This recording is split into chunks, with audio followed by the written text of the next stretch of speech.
In this episode of As Per My Last Podcast, Germany has a bad rap. The moral thing to do as a human being is to say something, but The guy takes out this giant ass sword. doesn't pass the sniff test. I was surprised how much I liked it. They figured it all out. What a time to be alive. Good for them. It was so good. Damn, now I want to go. As Per My Last Podcast with your host, Greg and Eric.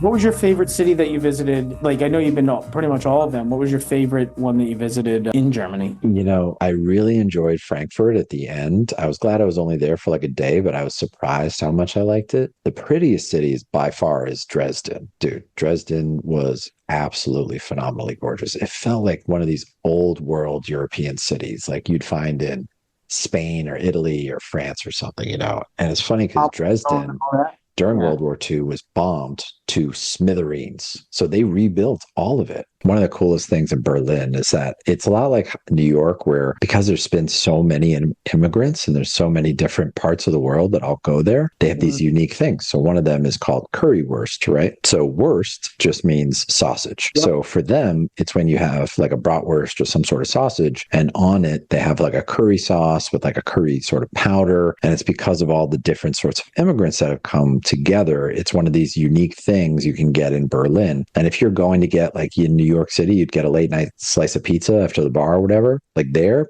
when people get out of the bar, which, you know, bars are awesome there. Beer is phenomenal. Loved the beer. And I actually, it's only in recent couple of years that I got into German beer. But when you get out of the bar, you've had a bunch of Hefeweizens and whatever lagers. You go to the, you know, Currywurst stand or Currywurst shop instead of getting like a slice of pizza or something like that. Like you would, you know, everybody's got, you know, these towns have their own little sort of things. So you get Currywurst. It's like a chopped up sausage and this curry sauce. And then it usually comes with French fries. Okay. And so at least they also ask you if you want mayo or if you want ketchup on the French fries. We tried that when we were in Berlin. Dude, I ended up getting it like 3 or 4 times because it was phenomenal.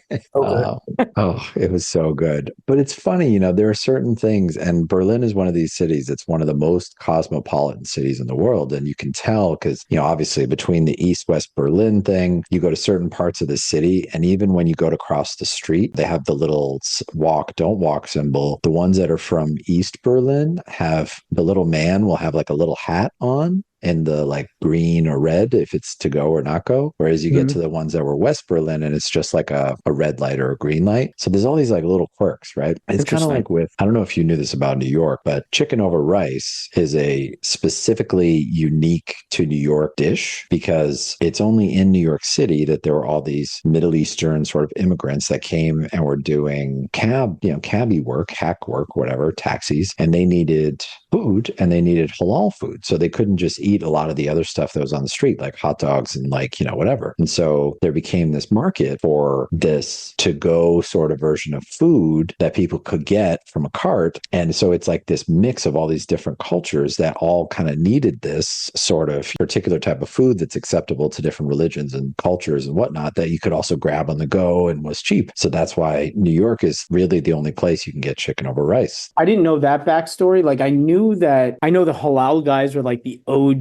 guys that are on like 53rd Street. And I've been there before because they're always late night line around the corner. And I was actually just looking it up. It started in 1990 as a hot dog cart before switching to their famous chicken and gyro over rice platters with the needs of Muslim taxi drivers seeking quick late night halal meals. 1990, Egyptian immigrants. Hey, good for them, man. Good for them. Anyway, you were saying? That's cool. No, I just think it's one of the coolest things about like how cities can take different cultures and turn it into a new thing. And so it's like New York found a way to take Egyptian culture and New York culture of like hot dog stands and mash it up. And, you know, you all of a sudden got a recipe for something new, chicken over rice. Yeah. And Currywurst was kind of that one of those things for Berlin. Interestingly, because they have so many Arab immigrants to Berlin, another one that's really huge there, and it's actually the biggest place you can get this anywhere in the world except for Turkey, is Donair. If you're familiar with like Donair kebab. Yeah. So dude, the Donair in Berlin was out of this world. Like they put the giant thing of beef on the huge spit and it, you know, is spinning all day long. And then as soon as you order your your sandwich, the guy takes out this giant ass sword and he slices off like, the actual meat that will come down for your sandwich. And it comes with the sauces they have and blah, blah, blah. But yeah, it's one of those unique things about Berlin. They have a shitload of Donair kebab places and it is fantastic. It was probably the best food I had there, which, we went to restaurants, we went to all kinds of different stuff. And I like traditional German food, but man, that was out of this world. Yeah, I always felt like traditional German food. I remember being there and I said to myself, these guys have perfected a meal that fills you enough, but it allows you to keep drinking. And I remember it was like a perfect balance. I was like, they figured it all out. It's the sausages and the potatoes and all that stuff. But I guess when I was there, it didn't have that level of influence from like the Middle East and culture like that. So damn, now I want to go just eat that. That sounds awesome. Dude, it was amazing. But to your point, like one of the funny things about German food in general is that like traditional German food, to your point, is like it's either these pounded flat pieces of meat with breading, the schnitzels, you get veal, chicken, whatever. You got sausage, all the bratwurst, currywurst, whatever, the wursts, knockwurst, that are usually like beer soaked, and then they got the meat and the sausage casing, and then you got potatoes. And that's like 99% of their traditional food. But one of the weird things that you see when you go there now is every menu is like all that or like half of it. Then the other half is all vegan.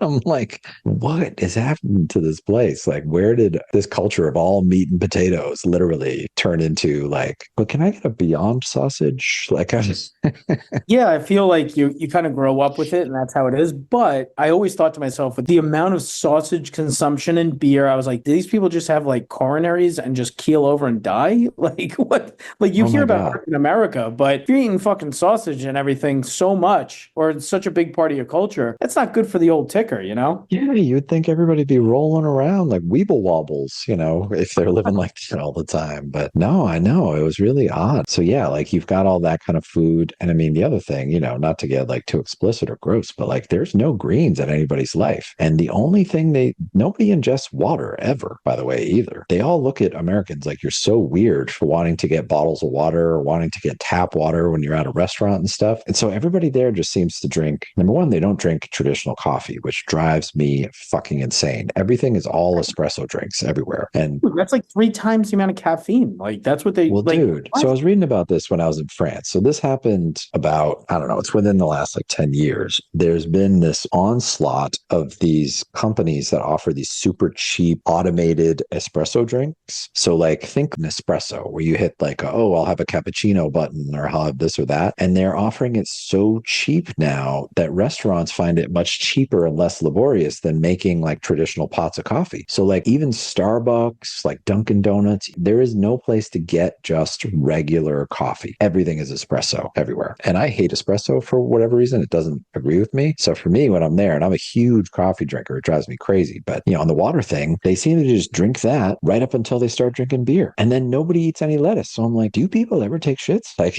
or it comes out like a fucking brick.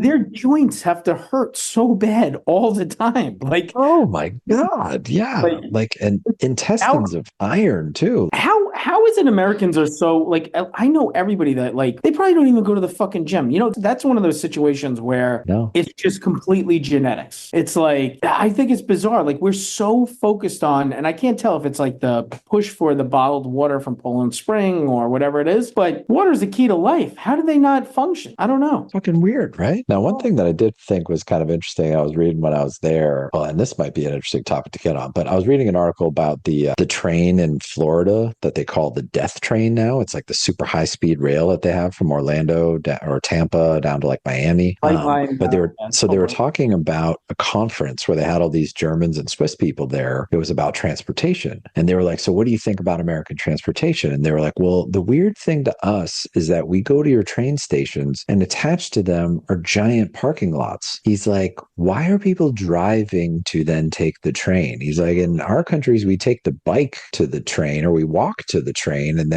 then we take the train instead of the car. Like this idea of driving to the train is like, and you see it in those cultures. Everybody is walking and riding their bikes and they don't default to cars like we do at all. Well, their infrastructure doesn't really support, they're a little different with the Autobahn, but localized driving, their roads aren't really structured to handle traffic. traffic. So that's their alternative. And also, I guess when they're building out these transit hubs, everybody lives kind of in these pockets together. Like you don't have it where you have a ton of people living in the countryside. I think most people in Germany live within a metro region for the most part. So I guess that makes sense. Everything's based on. And now that you say that, it's funny because like we went to Cologne, right? When we got to Cologne, we got out of the train station. The Cologne Cathedral is like the biggest thing there. It's a super old city. I mean, what's one of the weirdest things about that city, by the way, is that it's 2,000 years old. It was started by the Romans. It's like one of the oldest cities in Europe. So it's way older than anything else that we saw, way older than Berlin, Dresden, whatever.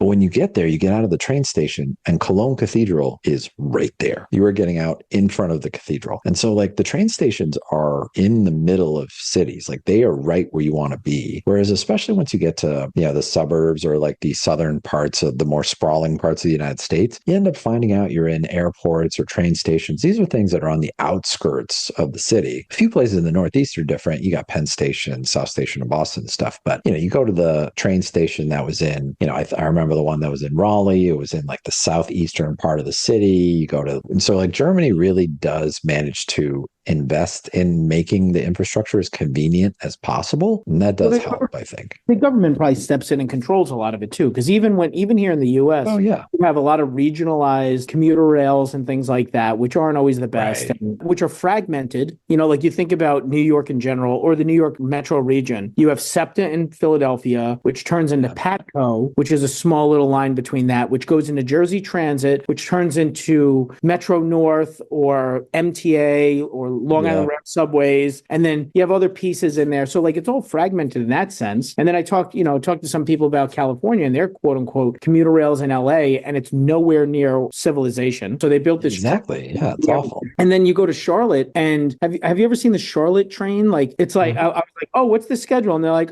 we don't really take it to work because the train's infrequent and it shows up kind of when it shows up. I was like, how does anybody ever take it? What do you just sit at the station and hope 20 minutes go by and maybe the train will come? What kind of... It's like this technology is the same from when they first built the railroads in the Great West. It's like, oh, the train come today? I don't know. Well, come back tomorrow. Like, hope we don't run out of coal or hit a cow. Like, exactly. I used to take the train from Raleigh to Charlotte all the time for this job I used to have where it was, about legal documents and this and that. So I had to go back and forth, and where our offices were just happened to be right near the train stations. But to your point, it was super inconvenient and like unreliable was like the best word for it, because they would say it was a certain time and it was never that time, and I'd be late or it'd get held up. Because the other thing is all the Amtrak lines everywhere else in the country outside of the Northeast, they run on cargo freight lines. So, I mean, if you got some cargo train in front of you going 3 miles an hour because it's 75 miles long, you're just stuck waiting there.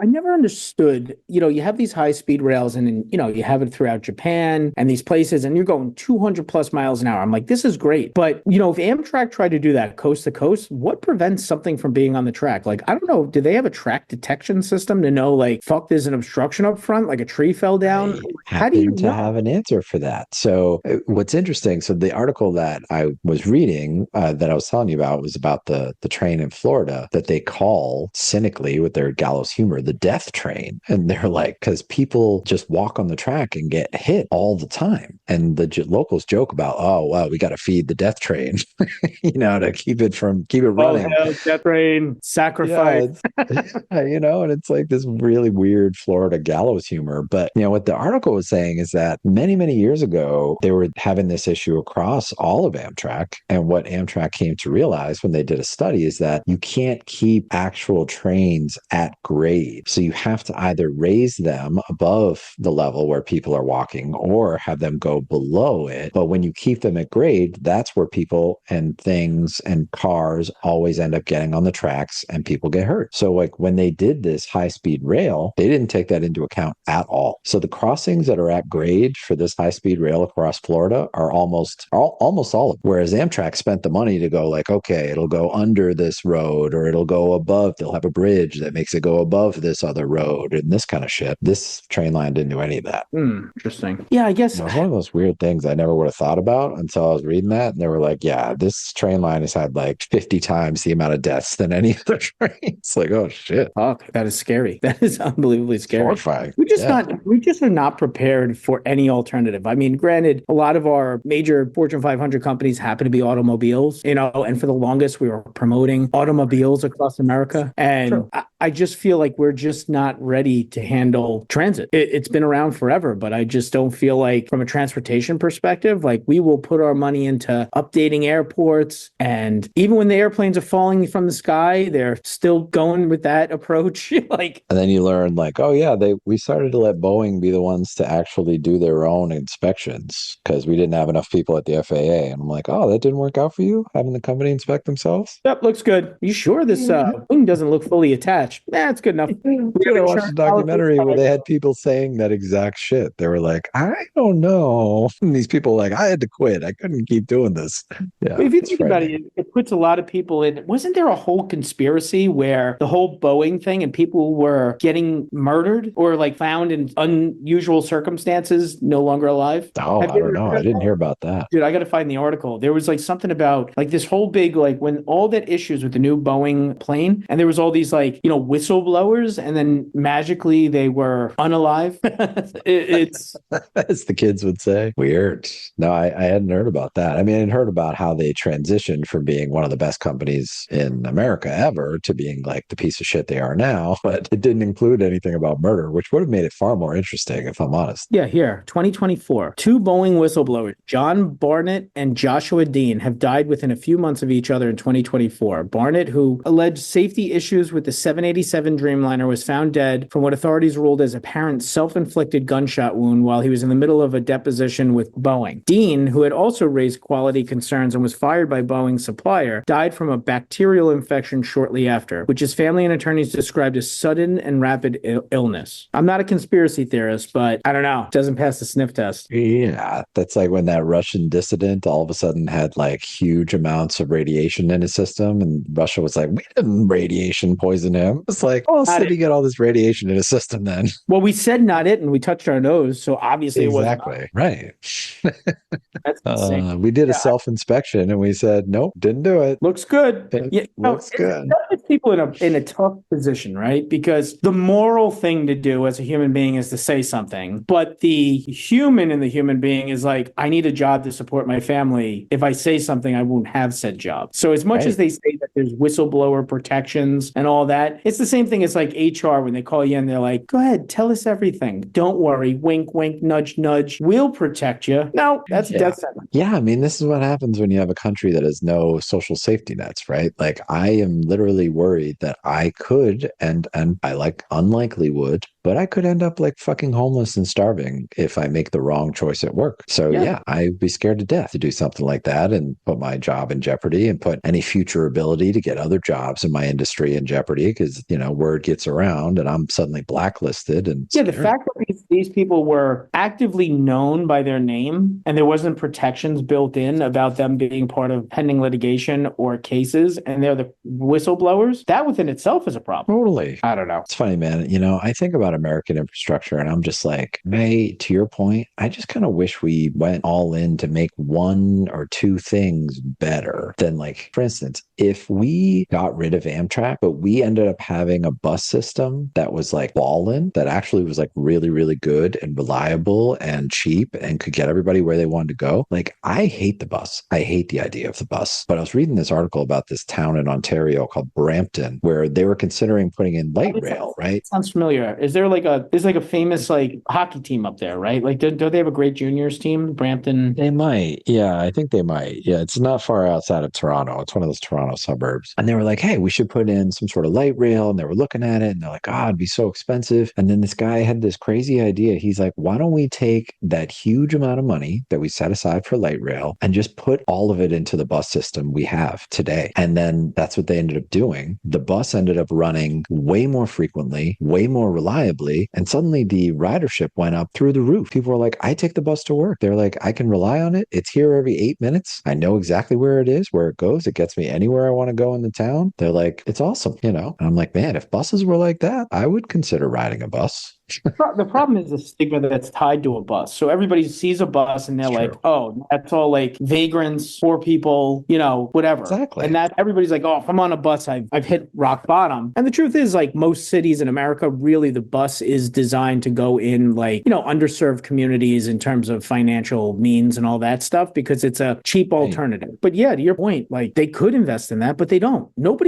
It's just like corporate America, where a lot of people are like, it's good enough. Instead of like going all in to make something great, it's like a lot of mediocrity spread across way too many areas at once. And everybody has a handout and they want a piece of the pie. So politicians make certain backroom promises to maybe a transit organization or to the car companies that maybe endorse them. And then they have to make sure that they're not saying, hey, we're doing right by people who take the bus or making this thing better. We got to make sure everybody gets a piece of the pie and nothing will be great. It'll all be status quo, but it'll be good enough. And that's the sad part because you don't have anybody grabbing the bull by the horn. And that's where capitalism, it loses me a little bit. Like the socialists say what you want about a lot of the other pieces of them when you lose the ability to have competitive markets, but at least it gives them a chance to be like, you know what, let's stop fucking worrying about making money about this and just actually make it good. Yeah, and that's a good point. Like, listen, I'm not supporting socialism, and we've kind of talked about that before, but certain aspects of things like Europe, what is it? Public transportation, I think, is completely government run and funded, right? Isn't the airlines, they're run by the government? I think transit. Yeah, most of the airlines, they have different airlines for different countries that are usually run by the country itself. You have Iberia and Spain, and Lufthansa is partially run by the German government and that kind of stuff.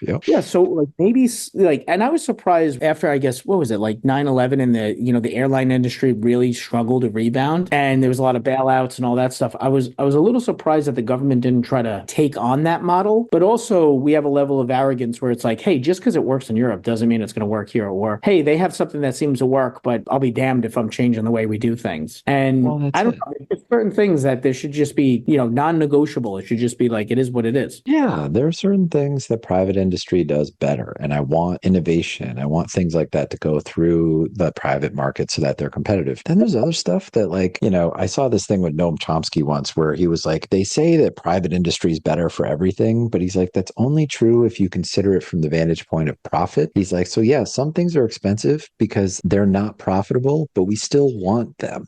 He's like, sometimes school isn't profitable. Sometimes transportation isn't profitable. Sometimes healthcare isn't profitable, but we still want those things. So like, just because it's not being done in a profitable way doesn't mean it's necessarily bad. It just means it's maybe not the right model to have it be private. I was like, well, yeah, prisons are the same thing too, where they just see an expense for prisons and they're trying to privatize that. And I'm like, how are you privatizing prisons? Like, what is going on? The only thing I think is it's like somebody somewhere saying, hey, you know where we get a lot of free labor? Prison, Dude, like 100% that happens, especially in the South. And most of the prisons are private, and I mean, along with some of the private prison systems came some of the most stringent laws. I mean, some of the rises in private prison industry came along with some of the, hey, we're going to crack down on crime, era of the 90s with Bill Clinton. And then they had the 3 strikes rule in California, where all of a sudden you get caught with weed 3 times and you're in prison for the rest of your life. It's not by mistake that we made it,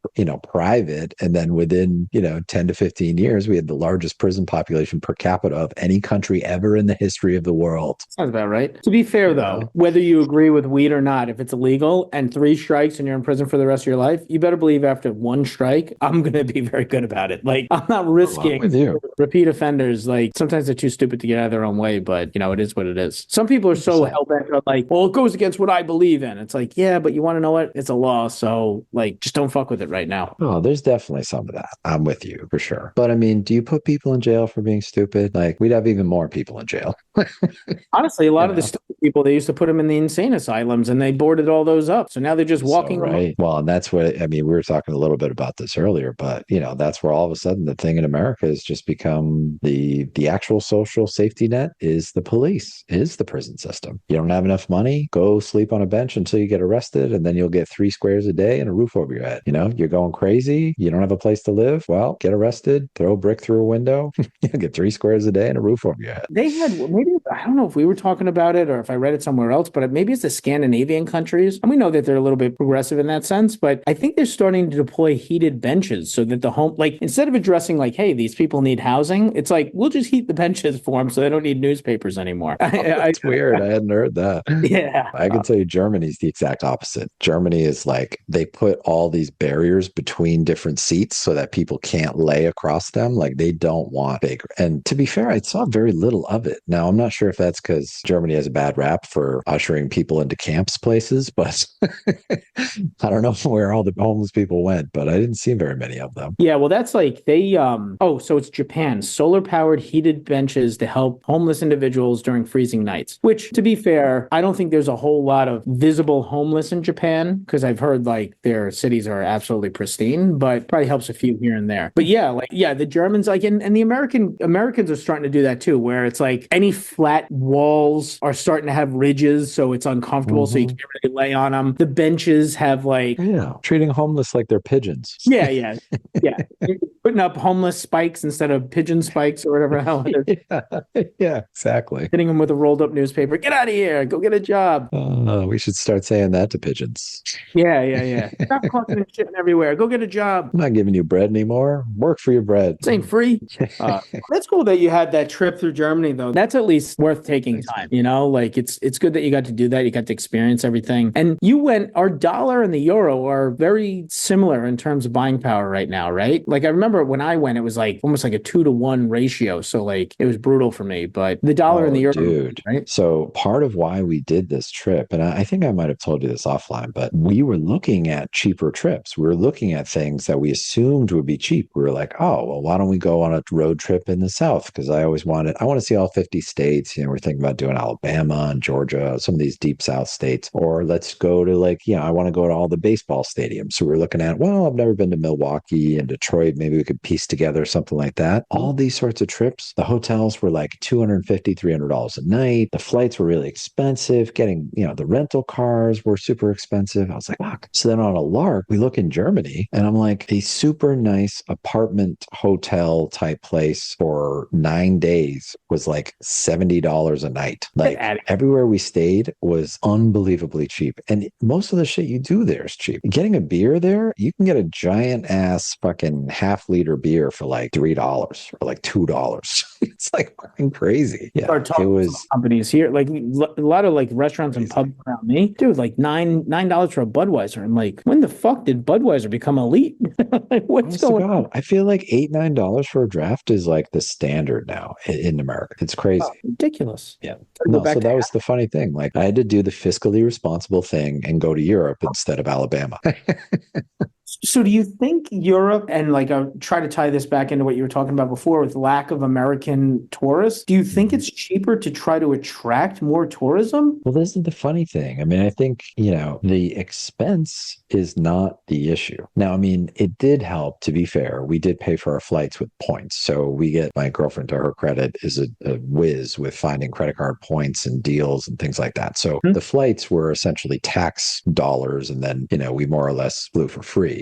So that is a big impediment, obviously, getting there. But in general, the cost, dude, can't be the problem because other than that, it's really not that expensive to go. So I don't know why there weren't more tourists there, really. It's a mystery to me. Well, I know that Europe across the board is dealing with a lot of issues. I don't know if Germany is like one of those, but hold on. Well, this can't be right. Fucking AI doesn't know shit. It says a decline in American tourism in Germany is likely due to a combination of factors, including high travel costs, the short duration of U.S. vacation time, that might be true, perceived lack of value compared to domestic or international travel. Political concerns and perception of negative stereotypes about American tourists can also be cited as contributing to the drop in interest in visiting Europe. Well, I don't know if I believe all that, but okay. I mean, some of that's probably true. I mean, to your point, I can tell you when I was telling people about this upcoming trip, they were like, why? Because, I know a lot of people like to take vacations to the Caribbean or like, a beach somewhere or like a cruise or something, So when I tell tell people like, yeah, I'm going to schlep my ass around Europe and go from museum to castle to museum to fucking historical thing. It's like, okay, that sounds like a nightmare. But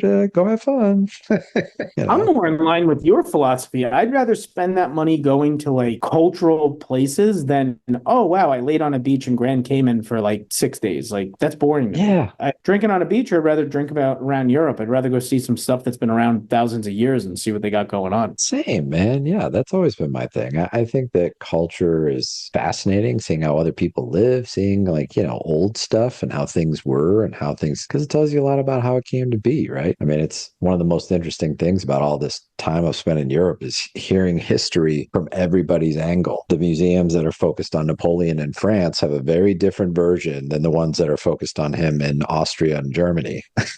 And even the way the Germans tell World War II story, like it's just all fascinating to learn how other people see the events of the world, Interesting. Yeah, I mean, that's you always forget that there's two sides to everything. I don't know how the Germans in a lot of their history. But I think Family Guy summarizes it. It's like they're doing the tour and they're like, oh, and here's Germany and blah, blah, blah. And they're like, what happened between like 1939 and 1945? They're like, nothing. Well, I mean, to be fair to them, they do a lot actually to try to like be very aware and to take, I don't know if you can even take responsibility for something like that, but you know what I mean? To at least admit that it happened and do what they can to try to avoid it. Like there's so much in Berlin about World War II and about, all the fucking atrocities and all this different shit. Did you do any of the World War II stuff? Did you go to like, I think they still has like Hitler's bunker, and did you go to Eagle's Nest while you were in Germany? We did not. No, we did not. That was a cool moment in Band of Brothers where they go to the officers' houses and then like Hitler's summer camp house, and apparently like you could still visit. I guess it's more near Austria than anything else. But I was just gonna say I think that's in Austria. But yeah, we did do an underground bunker tour, which was interesting. Because what they did, we came to learn Hitler around the time when the air raid started, just did one of these random declarations of like, in the next year we're going to make 1,000 bunkers, to try to make everybody not feel so freaked out about the fact that they're about to get bombed to fuck. And they started building all these bunkers everywhere they could. So a natural place to do that is you do it next to or adjacent to the subway lines, right? You're already underground. You've already got a lot of concrete. So we took this tour of this one that was adjacent to one of the subway lines, in the city. It's funny, the actual guy that was giving the tour in English was from North Carolina. So have you ever read Mein Kampf? Yeah, a couple times, I guess. Couple times? Are there Easter eggs in there you didn't get the first time?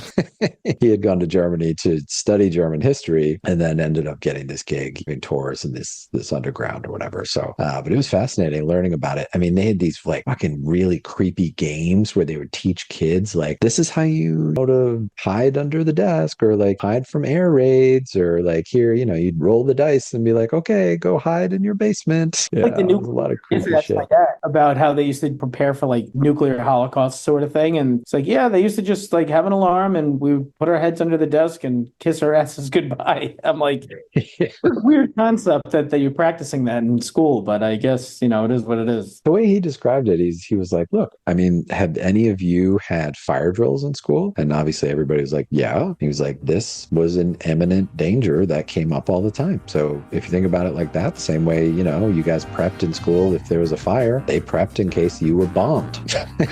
That's fair. Like, wow, what a time to be alive. As per my last podcast with your host, Greg and Eric. I was surprised how much I liked it. They figured it all out.